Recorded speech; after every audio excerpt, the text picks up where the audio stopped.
Hello अस्सलाम वालेकुम friends. आज हम देखते हैं CS202 की GDB नंबर 1 का सलूशन देखते हैं।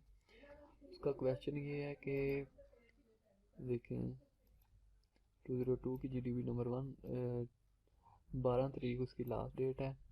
और क्वेश्चन ये है कि आपको अपॉइंट किया गया as a developer national health services की जानिब से, और आपने ये करना है कि ये देखें यहाँ से सही यानी कि क्वेश्चन स्टार्ट हो रहा है कि suppose you are assigned a task to develop the above said web application. One of the major requirements is to show the updated corona statistics of Punjab, Sindh, Khyber Pakhtunkhwa, Islamabad capital territory, Gilgit Baltistan and Balochistan, यानी कि ये जितने भी इलाके हैं ना, इन सब के बारे में आपने ये बताना है, इनके स्टैटिस्टिक्स अपडेट करने हैं कोरोना वायरस के बारे में। और the complete data of the Punjab, Sindh, Khyber Pakhtunkhwa, Balochistan should be updated every 20 second. आपने जितना भी इसका डाटा है ना पंजाब, सिंध और इनका, ये आपने अपडेट करता है 20 सेकेंड्स में। यानी कि दूसरा उसके कितने टेस्ट हो चुके हैं, कितने रहते हैं, यानी कि इस टाइप का जो डाटा है ना वो आपने 20 सेकेंड में अपडेट करना है। और जो only the number of deaths should be updated every 90 seconds, यानी कि जो आपका नंबर ऑफ डेथ्स है ना वो सिर्फ आपने 90 सेकेंड में अपडेट करने हैं उसके बाद।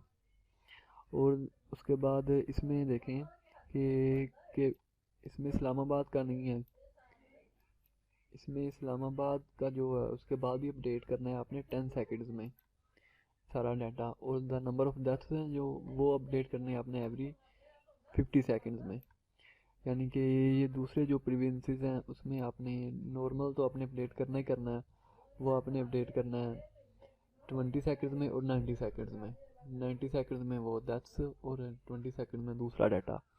और उसके बाद इस्लामाबाद का स्पेशली आपने दोबारा अपडेट करना है 10 सेकेंड्स में दूसरा डाटा और 50 सेकेंड्स में डेथ्स का डाटा। तो आपने बताना है कि डेवलपर के तौर पे आपको चूज़ किया गया और आपने ये बताना है कि इसमें आप यूज़ करेंगे एजेक्स और या नहीं करेंगे, बस ये क्वेश्चन है। और इसकी GDB है जो उसका फ़ॉन्ट साइज़ 15 और टाइम्स न्यू रोमन होना चाहिए फ़ॉन्ट। और आपने पेस्ट वगैरह नहीं करनी किसी से, और बस ये जो वैसे नॉर्मल गाइडलाइंस होती हैं।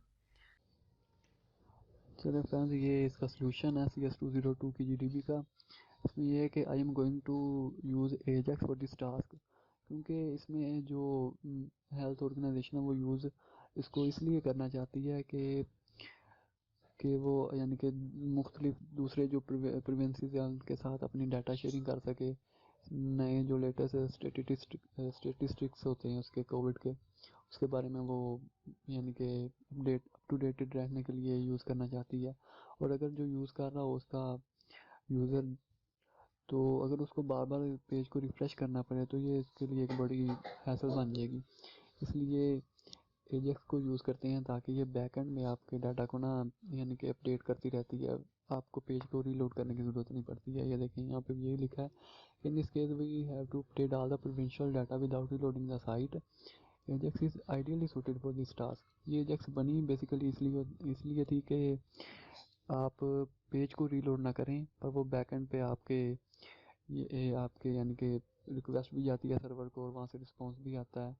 यानी कि बैकएंड पे ये सारा काम करती है। जैसे आपने यूज़ किया होगा गूगल सजेशंस, यहाँ पे ये देखें।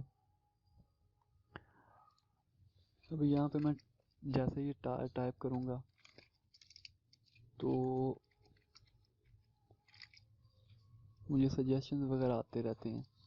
यानी कि जब भी गूगल पे कुछ भी टाइप करें ये देखें, ये जैसे जैसे नीचे नीचे ये आ रहे हैं,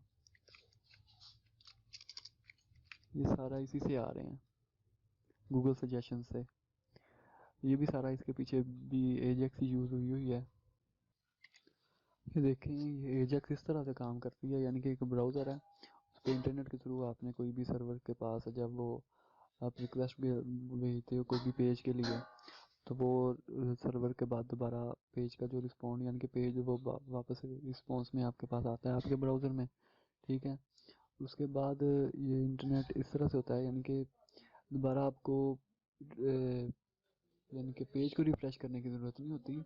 आप इसी से यानी कि ब्राउज़र ही दोबारा आपको बैकएंड पे रिक्वेस्ट भेज जाता है और वहीं से आपको दोबारा बैकएंड पे ही आपको आ जाती है उसकी रिस्पॉन्स भी। पर यूज़र को पता नहीं चल रहा होता कि उसको ये लगता है कि सारा जैसे बिल्ट इन ही है पेज में। और ये देखें इसकी ये वर्किंग यहाँ पे देखें,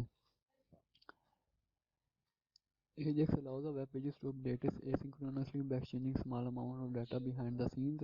This means that it is possible to update the part of the web page without reloading the whole page. You can see the real इसकी एग्जांपल ये है कि जीमेल में, फेसबुक में जब आप टाइप करते हो, यूट्यूब में और गूगल मैप से वो सजेशन साथ ही शो हो जाते हैं। उसकी एग्जांपल है इसकी ये। उसके बाद ये देखें गूगल सजेस्ट, ठीक है। उसके बाद ये आगे हमारे पास के Ajax enables to web pages modified asynchronously by sharing amount of data behind the scenes. This ensures that it is easy to refresh portions of the web page without reloading the whole page, and that the user will be updated with the latest COVID-19 status. अब इससे वो user हमारा जो है वो साथ ही latestly जो कोविड-19 के स्टेटस को होंगे उससे अपडेटेड रहेगा।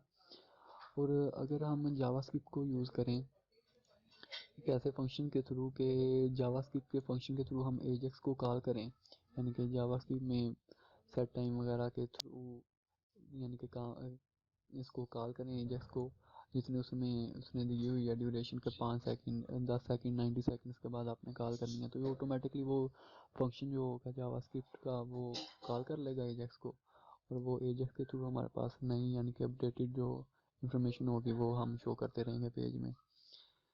और ये देखें ये इसी तरह से ये वही चीज़ के वो बिहाइंड द सीन्स वो अपडेट करती है भाई। उससे एजेक्स के ज़रिए से हमारा सर्वर पे लोड भी कम हो जाता है, और जो हमारे पास परफॉर्मेंस भी वो भी इंक्रीज़ हो जाएगी, और नेटवर्क पे जो लोड पड़ता है वो भी कम पड़ेगा, क्योंकि अब आप थोड़ा थोड़ा डाटा सेंड कर रहे होगे, ज़्यादा नहीं कर रहे होगे।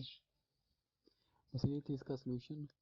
और ये सलूशन जो है वो आपको वैसे भी, यानी कि आप मुझे नीचे डिस्क्रिप्शन में डिटेल दी गई हैं वो देख लें कैसे आपको मिल सकता है।